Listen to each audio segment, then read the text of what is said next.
Hey, Stephanie. Hey, how are you? Good, good. Can I steal you away from this guy? Oh, yeah, absolutely. I Awesome. didn't want to talk to him anyway. Oh, great. Awesome. What brings you to Bellevue? Well, I'm here for the MVP Summit and for the Business App Summit. Oh, yeah. Do you like Seattle and Bellevue?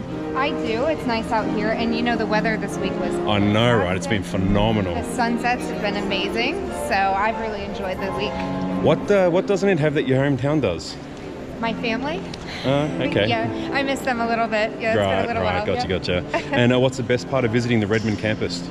The access to the product group and the different folks on Microsoft. It's wonderful getting to talk to everybody and get information from them on, how they make things run every day. Yeah, and how long have you been a Microsoft MVP now? About 3.5 years. Oh, what's the best thing about being an MVP?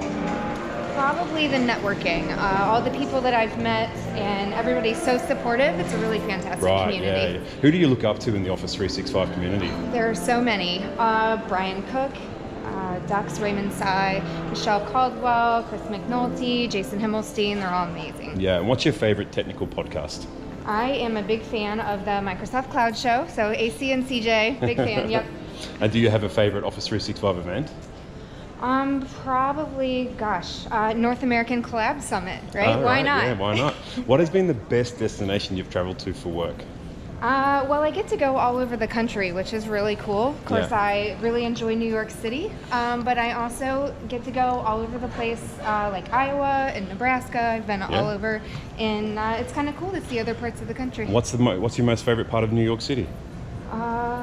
Everything. I love to be downtown. I love to be in the midst of all the action and kind of be lost with all the people. Yeah. You're president of the PAIT group. Yes. What does PAIT stand for? Powerful, Alone, Invincible, Together. And how long has PAIT been in business?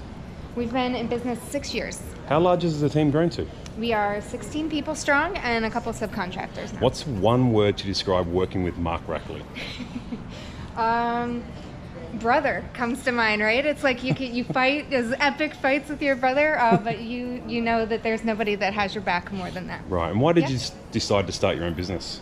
I was kind of just tired of being frustrated with the way things were going, and I think it's hard because SharePoint's different than Exchange. You finish an Exchange migration and email works, you're done, and SharePoint goes on forever. So I think it was just a matter of approaching it a different way. And I guess is that one of your favorite things about being a business owner? I enjoy the flexibility of business ownership and being able to control my own destiny. What part of your job would you like to outsource? HR. I'm working on that. Getting closer. And what's the best thing about being your own boss? Besides the flexibility, just being able to have my own career path and to be able to decide what direction I want to go and what parts of the company that I want to take on. Now, you've got a lot of people that work remotely. What are the challenges of doing that?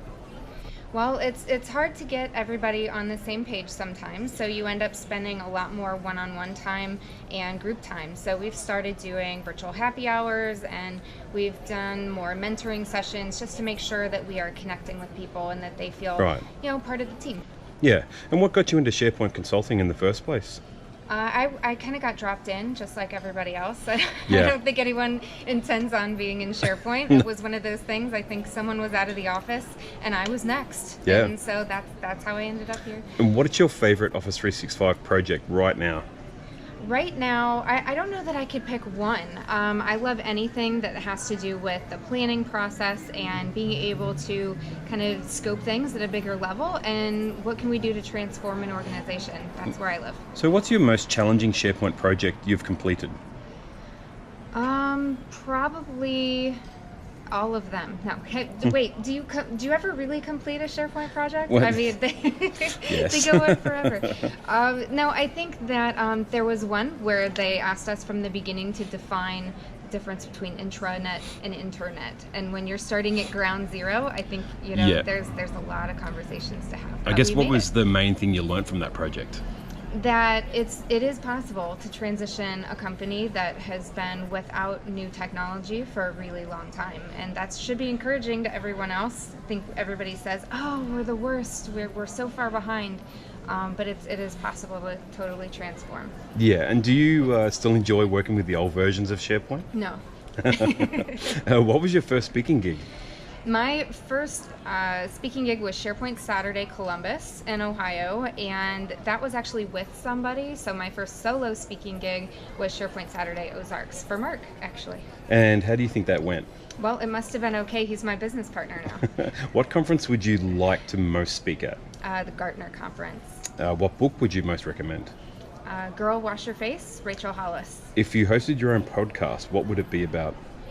You know, I would probably do a business podcast. I love being a business owner, so I would love to talk about that. Who would you like as your co-host?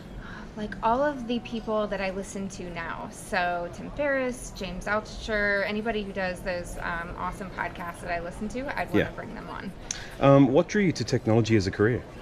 In high school, they told me I was good at math and science, so pretty simple. That's fair enough. Yeah. What do you love about working in technology? It's always changing, so I never get bored. I get bored fast, and so this is an area where it's coming in so fast, you just can't ever get bored. And what's the best thing about being a woman in technology? Oh, gosh. I don't know. I think it's just like being a guy in technology. I don't know. I think that I've had a lot of good opportunities, and no, I don't know. It's fun. Yeah. What would you say to other females considering a career in technology? Be yourself. Yeah. What business tool is essential for you? What business tool is essential to me? Xmind. I love that app. It is a mind mapping tool. What business tool do you think is the most underrated? I think I was going to say Xmind for that one. You can say Xmind for that one too. Yeah, I think it is. Okay. It is also the most underrated. What Office 365 service would you love to see more of your customers using? I think Microsoft Teams is really hitting big, and so I'd love to see them loosen up the reins a little bit and really let it go. Yeah. What technology would you like to see go away? Anything on premises. What Office 365 service are you most passionate about?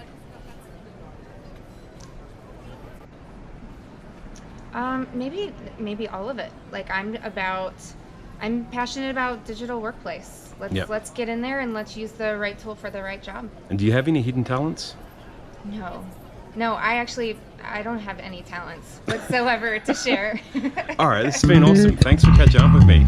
I hope you have a great happy hour this afternoon, and talk to you again. Thank you. Awesome. See ya.